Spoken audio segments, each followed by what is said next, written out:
Well, for the 10 weeks leading up to the Republican National Convention, Scripps News is highlighting the issues that decide elections. Our Path to the White House series has already looked at health care, the economy, crime, and now our Joe St. George looking into infrastructure and the differences between President Biden and former President Trump.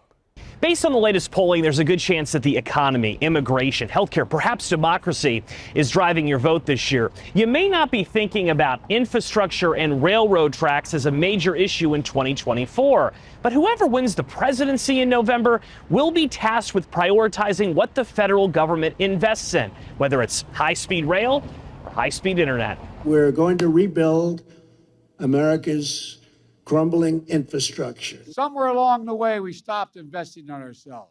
Both President Biden and former President Trump spent a great deal of their presidencies talking about infrastructure. Former President Trump had several infrastructure weeks while in office, but only President Biden can claim major legislative success. Signed in November of 2021 by President Biden, the bipartisan infrastructure law funds over $1 trillion in projects and addresses everything from high-speed internet to high-speed trains. In 2021, Trump released a statement saying, quote, Joe Biden's infrastructure bill is a disgrace. But that law was signed in the past. What about the future? Whoever wins in November will be tasked with implementing many parts of the bipartisan infrastructure law. President Biden's administration has taken criticism as of late by some members of Congress, specifically over how only a handful of electric car charging stations have been built, even though the infrastructure law passed nearly 3 years ago. Democratic Senator Jeff Merkley of Oregon. That is a vast administrative failure. If former President Trump is back in the White House, the impact on the electric vehicles charging network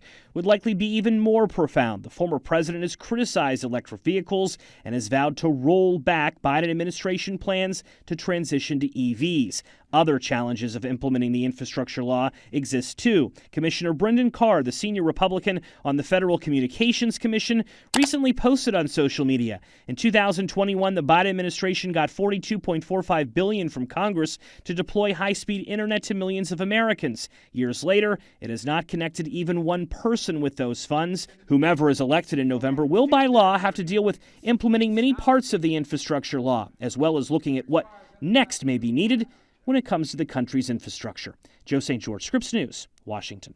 Well, looking ahead, former President Donald Trump is going to be in Hampton Roads this Friday. He's going to hold a campaign rally in Chesapeake right after the first presidential debate. It's going to be at the historic Greenbrier Farms at 3 in the afternoon. We know Virginia Governor Glenn Youngkin is expected to join the former president. We'll have a crew there as it happens and bring you more information about the visit as they come in.